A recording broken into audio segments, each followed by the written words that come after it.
The world woke up to something it has not seen in years.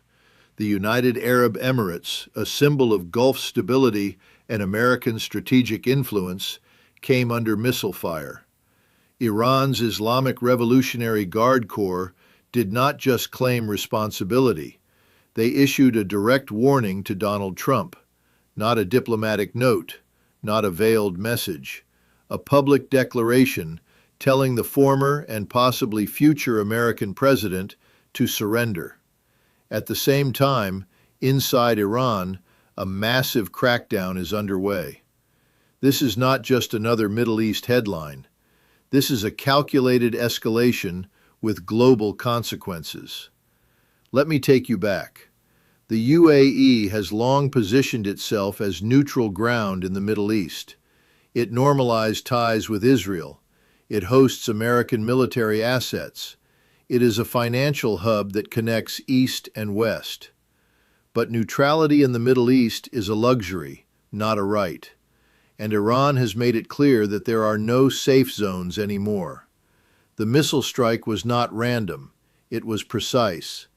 It was symbolic. It was a message written in fire and steel. The IRGC targeted locations tied to strategic interests. Reports suggest that facilities linked to intelligence operations and military coordination were hit. This was not terrorism. This was state-level military action. And the timing is everything. Donald Trump is preparing for a political return. His first presidency was defined by maximum pressure on Iran, sanctions that crippled the economy, the assassination of Qasem Soleimani, the withdrawal from the nuclear deal. Iran has not forgotten. The IRGC's warning to Trump is not symbolic. It is operational. They are telling him that if he returns to power and resumes his previous policies, the cost will be different this time. Iran is no longer waiting to respond. It is acting first. But why the UAE? Because the UAE represents everything Iran opposes in the region. It is a Gulf monarchy that is aligned with Israel and the United States. It is a financial center that helps enforce sanctions. It is a staging ground for intelligence operations. Striking the UAE is not just a military move. It is a political statement. Iran is saying that American allies in the Gulf are not untouchable, that their infrastructure, their investments, their image of safety can be shattered in minutes. The Emirates have spent billions building this image, skyscrapers that touch the clouds, luxury that attracts the world's elite, a reputation for security that draws international business. One missile strike threatens all of it. Investors do not care about geopolitics. They care about risk, and risk just increased dramatically. Now let us talk about what is happening inside Iran. While the world focuses on missiles flying toward Dubai, Iranian authorities are conducting one of the largest internal crackdowns in recent years. Activists are being arrested. Journalists are disappearing. Social media is being throttled. The government is tightening its grip on dissent. This is not coincidence. This is coordination. Here is the reality. When a government escalates externally, it often needs control internally. The Iranian leadership knows that any confrontation with the United States or its allies will have domestic consequences. Economic pressure will increase. Public frustration will grow. The last thing they can afford is internal unrest while they are projecting power abroad. So they are locking down the country before the storm hits. The crackdown is not just about protests. It is about narrative control. Iran's leadership wants to make sure that when missiles fly and when threats are issued, the Iranian public hears only one story: the story of resistance, the story of defiance against American imperialism. They cannot allow competing voices. They cannot allow questions about the cost of this strategy. So they silence them before they can speak. Think about what this means for ordinary Iranians. Students who want reform, women who want freedom, workers who want better conditions. They are being swept up in this crackdown not because they are threats to national security, but because they are threats to the government's ability to control the narrative during a crisis.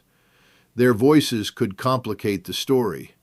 Their demands could divide public opinion.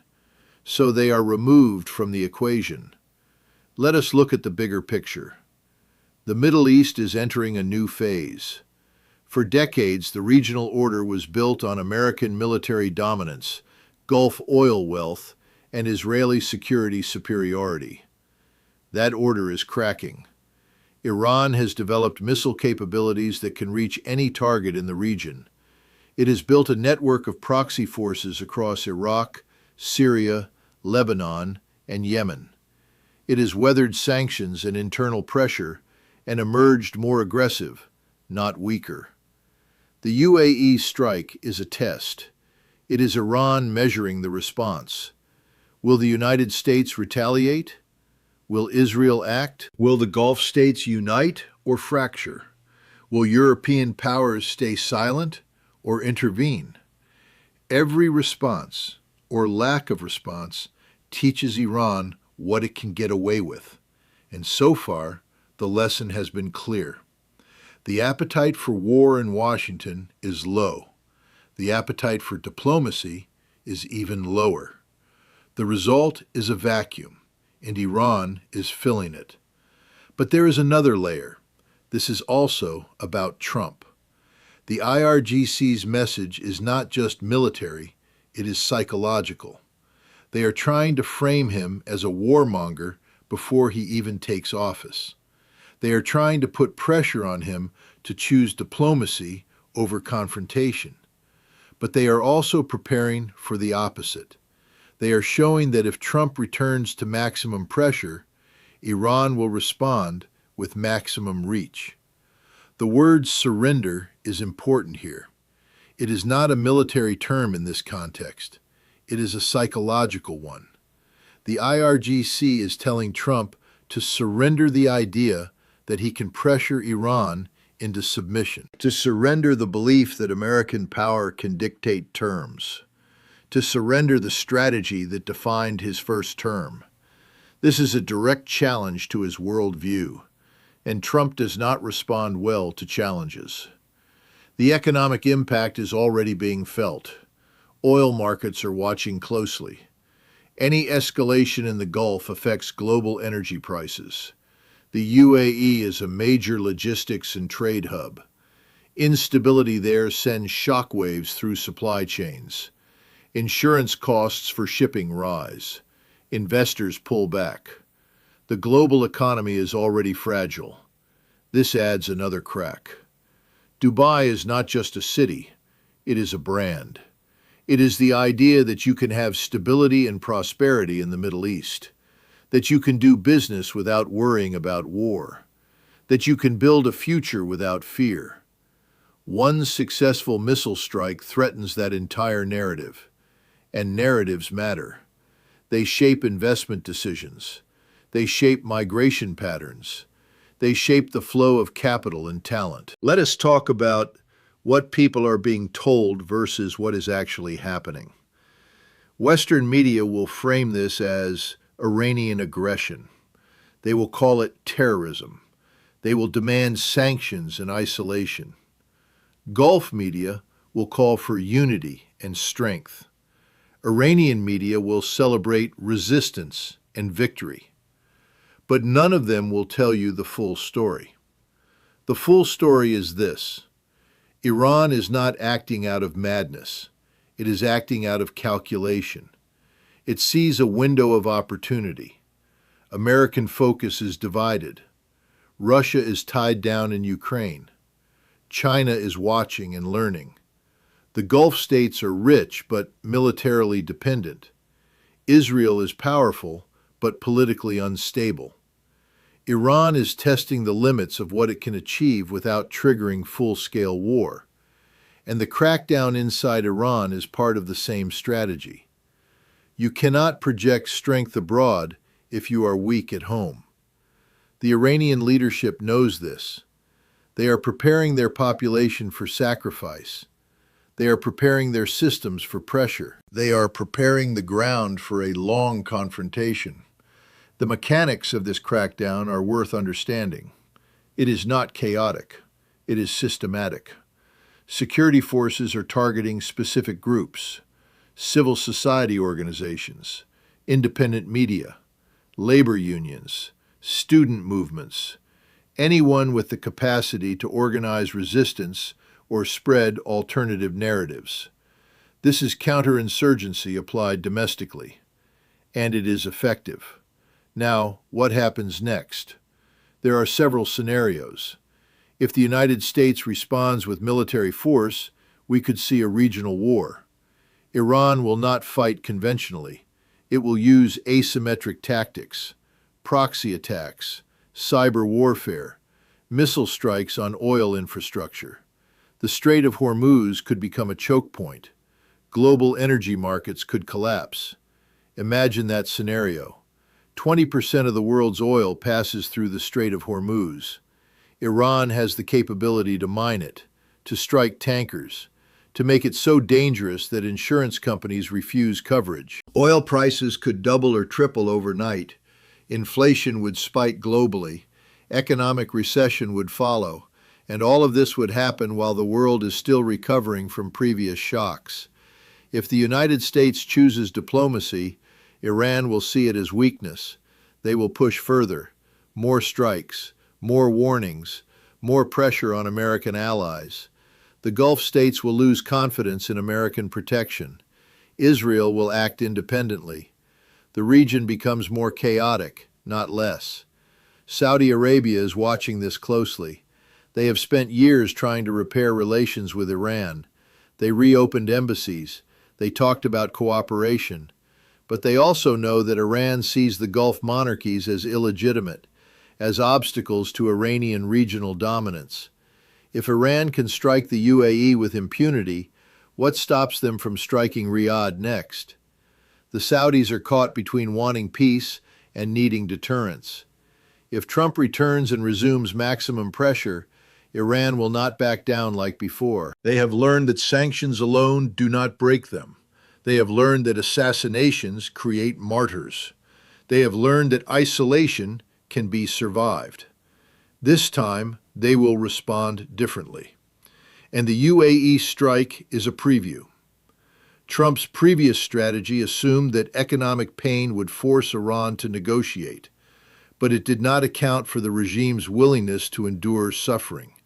It did not account for their ability to blame external enemies for internal problems. It did not account for their strategic patience. Maximum pressure created maximum resentment, and now that resentment is being expressed through missiles. But there is another possibility, a controlled escalation.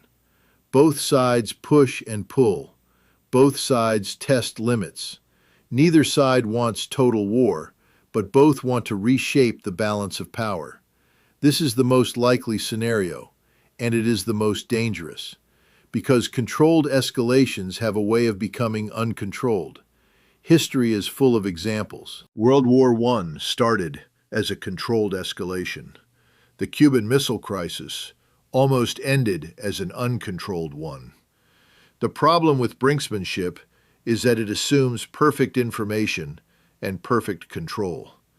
But in real crises, information is incomplete. Communication is unclear. Accidents happen. Misunderstandings occur. And one miscalculation can trigger catastrophe. The reality is that the Middle East is being reshaped. The old rules are breaking. The old alliances are shifting. The old certainties are gone. Iran is no longer waiting for the world to act. It is acting first. And the world is struggling to respond. This is not just about missiles. This is about power. This is about who controls the narrative. This is about who decides what is acceptable and what is not. Iran is making a statement. The United States and its allies must now decide how to answer. And while all of this unfolds, Ordinary people in Iran are being silenced. Activists who want reform. Journalists who want truth. Citizens who want a voice. They are being crushed so that the government can project strength. This is the cost of geopolitical chess. Real people, real lives, real suffering. The irony is bitter. Iran claims to stand against oppression. It claims to represent resistance against imperialism. Yet it oppresses its own people to maintain that image. It silences dissent to project unity. It crushes freedom to claim strength. This contradiction is not lost on Iranians, but expressing that awareness can get you arrested. The coming weeks will be critical. Watch how the UAE responds. Watch how the United States responds. Watch how Israel responds. Watch how the global powers position themselves. Every move will tell you something about the future. Every silence will tell you even more. The UAE has options. It can downplay the attack to avoid escalation. It can call for international condemnation. It can request American military support. It can pursue covert retaliation. Each choice has consequences. Each choice sends a message about what it is willing to accept and what it is not. The United States faces a similar calculation. Biden's administration has tried to avoid Middle East entanglements. They want to focus on China. They want to focus on domestic issues. But Iran is forcing their hand. Ignoring this attack makes American security guarantees look worthless. Responding to it risks dragging America into another Middle East conflict. This is not a crisis that will resolve itself. This is a confrontation that has been building for years. The missile strike on the UAE is not the beginning. It is the next chapter. And the warning to Trump is not empty rhetoric. It is a challenge that will define the next phase of Middle East power dynamics. The world is watching, but more importantly, the world is waiting to see who blinks first, waiting to see who has the resolve to back their words with action, waiting to see if this controlled tension becomes uncontrolled war. What we are witnessing is the death of the old Middle East order and the violent birth of something new. The question is not whether change is coming. The question is what shape that change will take, and whether it will come through negotiation or through fire.